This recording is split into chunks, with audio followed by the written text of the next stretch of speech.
opposition force de proposition nga xam ne sax bu fekkee ne d'accord lii nguur gi di def man nga leen jubbanti entre guillemets ci yar ak teggin ak kersa par rapport ak ñi lay déglu fii gëryeelu moo fi amul ci plateau yi ngandalu moo fi amul il faut être conséquent responsable et parler aux Sénégalais. D'accord. Alors Léopold arrestation wala sax instruction bi ñu ko yóbbu mandat de dépôt moom Abdou Nguer ban gis nga ci am. Tu sais, moi, je ne veux pas faire de débat personnel ou bien entrer dans des politiques ou dans des polémiques yooyu noonu man je ne parle pas de ça. li ma bëgg mooy ñu fexe waxtaan boo xam ne vraiment ñi ñuy seetaan dinañu ci ndaw respecté ñu jox ñu ci cër ñun ñëpp. man li ma wax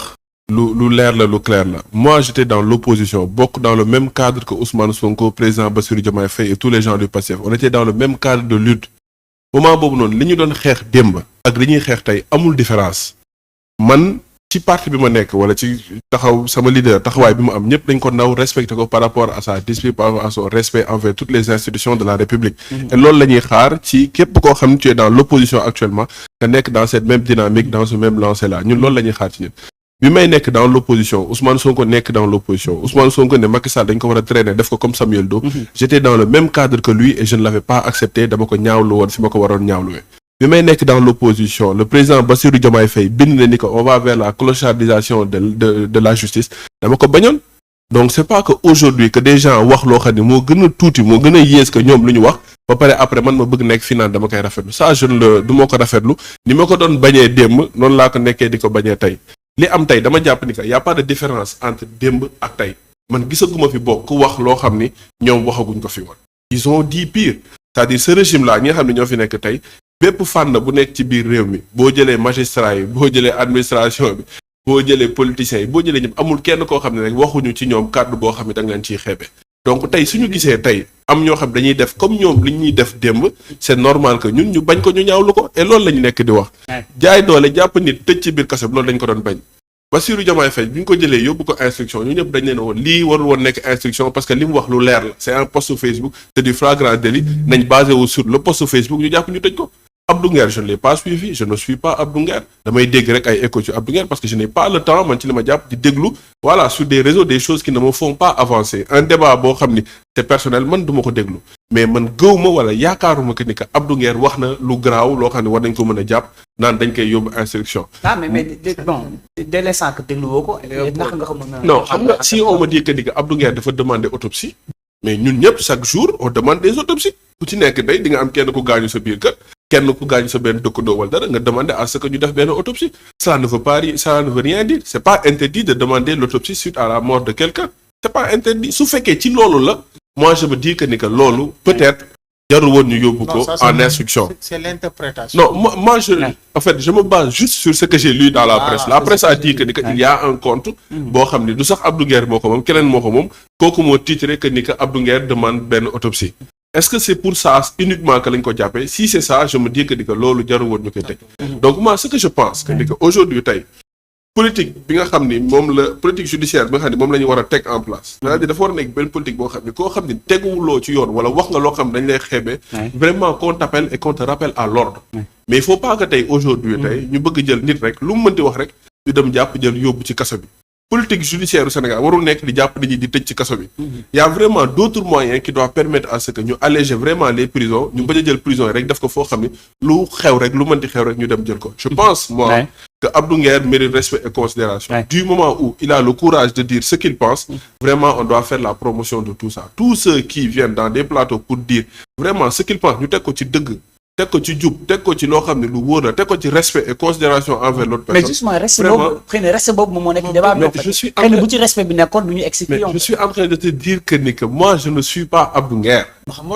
Deuxièmement si seulement ce que la presse a rapporté loolu lañ toppee Abdou Nguer loolu jarul tëj.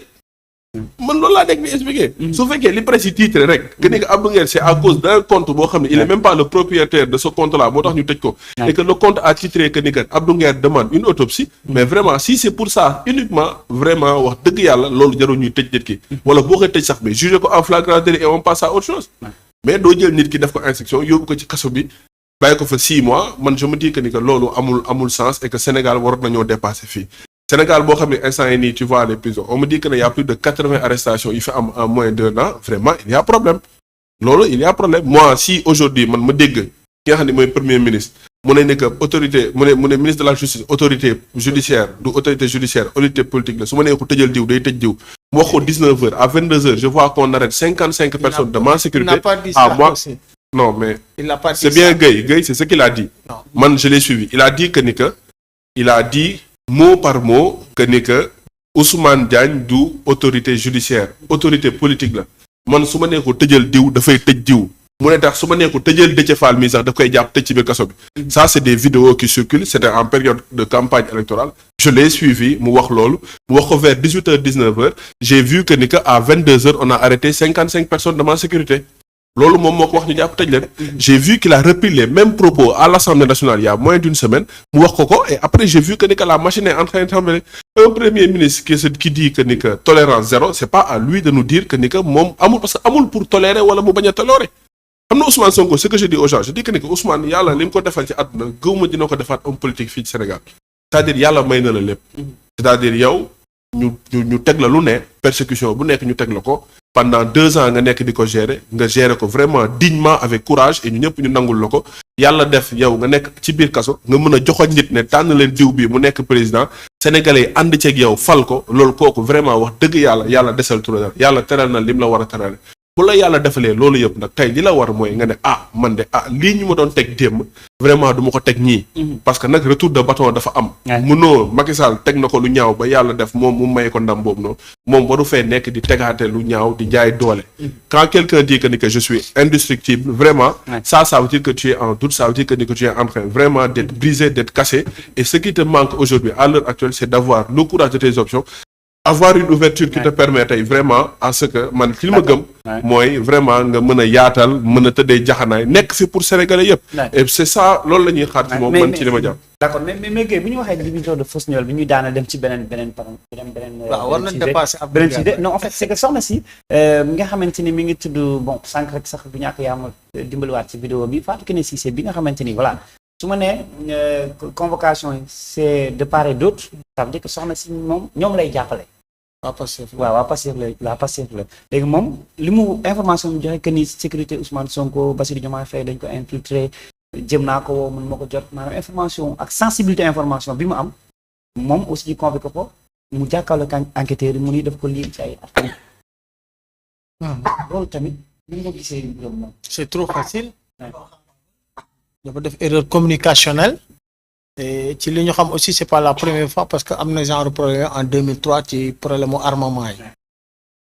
li ma mën a wax rek mooy ñu terminer tuuti ci cas Abdou